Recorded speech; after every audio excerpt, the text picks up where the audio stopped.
नमस्कार, बहुत बहुत स्वागत है आपका इंडिया जंक्शन में। मैं हूं आपके साथ पीयूष मणि अवस्थी।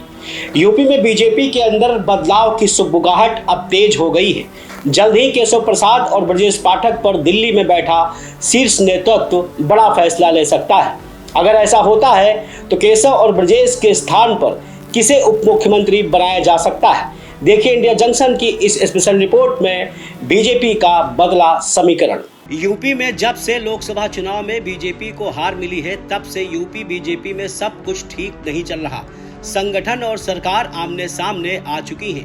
फायर ब्रांड नेता योगी आदित्यनाथ किसी भी हाल में ये स्वीकार नहीं कर पा रहे कि उनकी वजह से यूपी में बीजेपी को हार मिली, जबकि योगी आदित्यनाथ को लोकसभा के टिकट बंटवारे में शामिल ही नहीं किया गया, तो हार उनकी वजह से कैसे हो सकती है। बस यहीं से शुरू होती है बीजेपी के अंदर की सियासी लड़ाई और पहुंच जाती है दिल्ली की चौखट तक। बीते दिनों पहले केशव प्रसाद मौर्य का कहना कि सरकार से बड़ा संगठन होता है, यही बात प्रदेश के अध्यक्ष कार्यभार संभालते हुए भूपेंद्र सिंह ने भी कही थी। दरअसल आज की ये रिपोर्ट बीजेपी में मचे घमासान का एक्सरे करने वाली है। आज की इस रिपोर्ट में आप ये भी जान जाएंगे कि योगी सरकार में किसकी एंट्री होने वाली है और किसका पत्ता कटने वाला है। ये सब कुछ हम आपको विस्तार से बताएं, उससे पहले एक समीकरण पर नजर डालते हैं जो बना था लोकसभा में बीजेपी की हार का सबसे बड़ा कारण।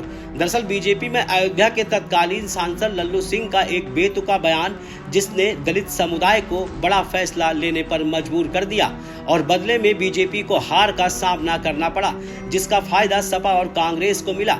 वहीं लोकसभा के चुनाव में बीजेपी कार्यकर्ताओं के मनोबल को भी कमजोर देखा गया, जिसका सबसे बड़ा कारण उनकी बात को ना सुनना, उनकी परेशानी में ना खड़ा होना, जो कहीं ना कहीं हार के रूप में बड़ा मैसेज दे गया।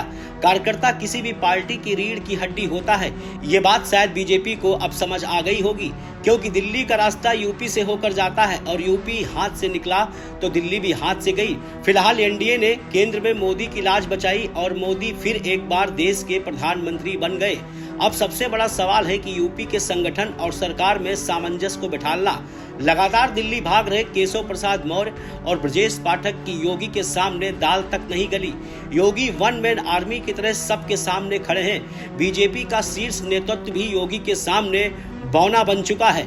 इसकी सबसे बड़ी वजह 2027 के विधानसभा चुनाव, जिसमें बीजेपी हैट्रिक लगाकर 2029 के लोकसभा चुनाव का रास्ता साफ करेगी।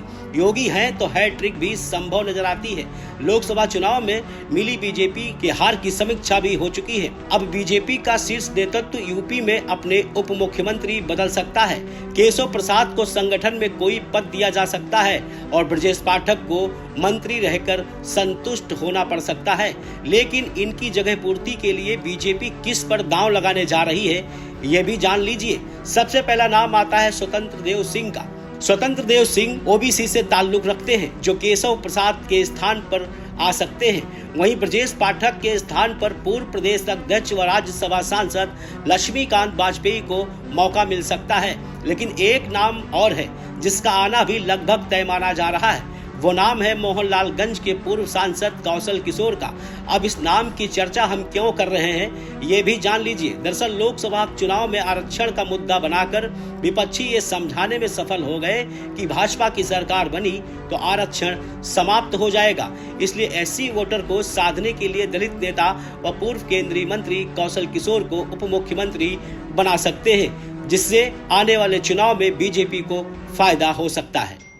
खबरों से जुड़े रहने के लिए सब्सक्राइब करें हमारा चैनल इंडिया जंक्शन।